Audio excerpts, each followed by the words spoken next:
好啦，翻嚟智星達陣，咁今個星期又馬不停蹄啦。除咗會有10場嘅沙田賽事之外呢，仲有呢禮拜日啊會轉播日本女王伊麗莎白二世杯啊，咁都轉播8場賽事噶嚇，但係中意玩日本馬嘅朋友呢，應該就好 enjoy 噶啦。咁當中會有啲新馬賽啦，亦都呢會有一啲呢好軍勢中高班場合呢俾大家即係受注嘅。咁當中嘅即係嘅馬呢。就都有啲睇咗報名表咧，都真係幾唔錯嘅，有啲軍勢嘅。咁究竟個策局如何呢？咁當然咧就唔好錯過咧。禮拜六晚上去到凌晨嘅時間咧，同大家咧一齊咧就喺狂迷 JRA 同阿登登啊、康 man 啊一齊咧拆解呢一啲嘅賽事㗎。咁記得就唔好錯過啦，夜少少瞓咧都值得嘅。咁至於香港嘅賽事推介方面啦，咁我就揀咗第8場呢組嘅4班1,200啦，都一組幾唔錯嘅組別嚟嘅，咁始終都有啲有賽績嘅馬啦，咁亦都有會當零啊呢啲有潛力嘅馬擺咗喺度啦。不過首選呢，我就搏咗一隻未上過名嘅，但係佢上次嘅走勢的確係幾吸引，就係9號嘅龍奧玲羅啦。咁089場次佢就跑咗個第5嘅，但係當日呢，佢同嗰啲女神一齊賺啦，但係呢，就真係即係嗰個位置真係太後啦，冇辦法啦嚇。但係佢做出嚟個末段呢，相當之唔錯㗎。咁佢依家就係喺鏡頭右手邊第2隻數翻入嚟，第2隻呢，綠綠地衫啦，見察精英隔離嗰隻女神啦。我講咗咁耐，佢咪追足咁耐咯？就係一隻即係叫做賺咗步速，但係你睇翻中間嘅馬打假地都係識贏個遨遊波士，同埋啱啊，即係叫做一早顯露過少少能力嘅呢隻嘅女神嘅。咁女神賺即係同佢一齊賺啫。咁但係其實龍奧玲羅咧都有啲走得出咗嘅。其實走個位應該係比起潘頓嗰隻嘅女神咧走蝕咗少少嘅。咁遨遊波士都係叫做上一場輕輕失望咗啲啦，但係都叫做接近名次。所以咧我諗佢真係有啲熱身性質啦嚇，上一場都未算話好十足嘅狀態嘅。咁今個即係呢個 fashion 啦，即係叫做唞一唞翻足夠嘅時間，都有成個月嘅。有試過集10月尾嘅時候試集咧，咁佢試過一泥集咧食咗沙咧，佢唔係好去都 OK 可以接受，但係佢埋尾咧10月11號嗰課27秒輕叫做慢時間度咧。佢隻馬係有少少輕身咗啊，有啲進展嘅一個狀態度。咁呂建威最後都安排翻佢跳咗1課3段咧，睇嚟都係慢慢即係做嘢㗎啦。呢隻馬的確喺上一次嘅走勢入邊咧，應該係俾咗練馬師一個幾好嘅印象嘅。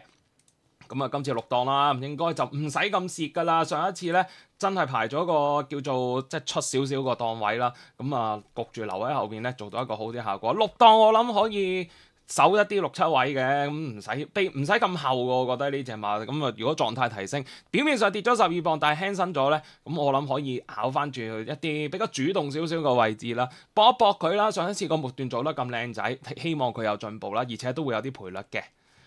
次選啦，都揀翻一隻今季都未甩過 Q 嘅馬騮2號嘅會當零啦，咁都係硬淨㗎啦。上一場咧個第2就有啲唔好彩嘅，突如其來整隻咧唔減夠分，又有黃志雲減磅嘅威利非凡咧喺前面咧就走順晒嘅。佢就交翻功課啦，黃袖紅衫啦，就係呢隻嘅會當零。我諗佢都冇預住包裝戰將咧，一啲威脅都冇。而佢係唯一一隻咧可以追翻近威利非凡嘅嘛。個威利非凡即係個第2亦都係即係啱啱禮拜3嗰個第2都係有少少唔係咁好彩啦。個檔位唔係咁就之下咧，翻嚟就輸，即係翻嚟就輸啲咁樣啦。都係 OK 噶啦，交咗功課噶啦呢場會當零。始終都係加分加磅啊嘛，上一次今次賽前咧就都叫做俾佢唞翻多啲。我覺得無偉傑今次係有心刻意係俾佢賠多少少。上次可能都跟住一個有啲即係叫做有啲嘅 pacing 啦，45秒頭啦，佢唞多1個禮拜，我覺得都 OK， 跳翻3課慢時間。佢始終都係在狀態㗎嘛，寧願俾佢回多啲，會對隻馬嗰個 recover 有啲幫助嘅。9檔咁都喺前面即係。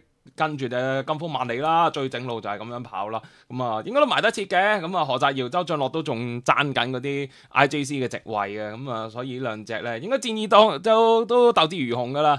唔使擔心咁多即係嗰啲神氣隆重嘅嘢。就盡跑啦嚇。呢兩隻咧即係首次選都好喺我心目中都唔錯㗎啦。呢兩隻馬。跟住咧就揀隻都有啲變數嘅馬啦，轉咗嚟賽後馬房嘅安都啦。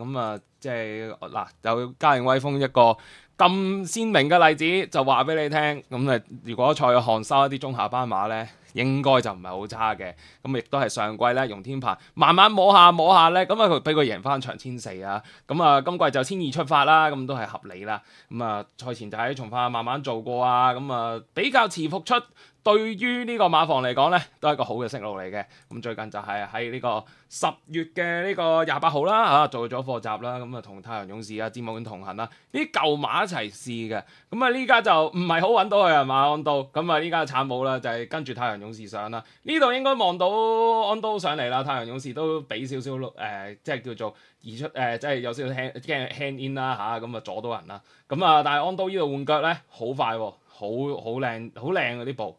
其實隻馬有翻咁上下狀態，我覺得呢個季初佢遲咗復出咧，反而預備得幾好。咁啊，假假地差唔多即係前面翻嚟嘅馬都係識跑嘅馬咯。咁我覺得就已經係如箭在弦㗎啦，呢隻安都啊。咁啊之後再做集啊，再做試跑啊，咁啊做埋最後試跑先落翻嚟香港咧。咁成套功夫好似都幾齊整咁咯。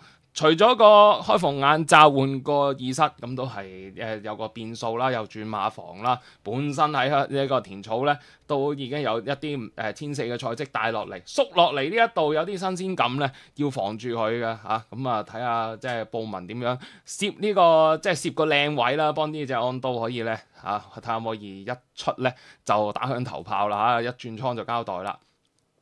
咁啊，最後一選啦，都執過呢金鋒萬里啊、賢者威風嗰啲馬咧，唔係好安心，都係好似揀翻咧，即係一隻咧稍稍減咗啲分嘅馬好啲，13號嘅手錶之星啦。當然佢嚟到呢個年紀咧，又唔係話太硬淨㗎啦。不過佢季內咧都叫有一場咧就唔錯嘅賽績，就係咧049場次啦。咁啊當時就係同嗰啲包裝戰將立得準埋 T 啦。當然佢個第3咧就唔算好大威脅，但係你話佢賺步速還賺步速，但係佢咧真係跑贏你後尾嗰啲田草夾埋3 win 嘅馬㗎喎，一隻係自動自覺，另一隻就係勝多多。咁後面嗰啲咩加州勇勝仲有嗰啲即係仲有嗰啲喜行都識提升下名次嘅。其實呢個第3咧，雖然話慳咗賺咗步速，但係咧睇嚟落敗嘅馬咧，即係喺佢後面過終點嘅馬咧，事後又真係幾唔錯喎。佢都叫彈甩晒嗰紮馬翻嚟嘅。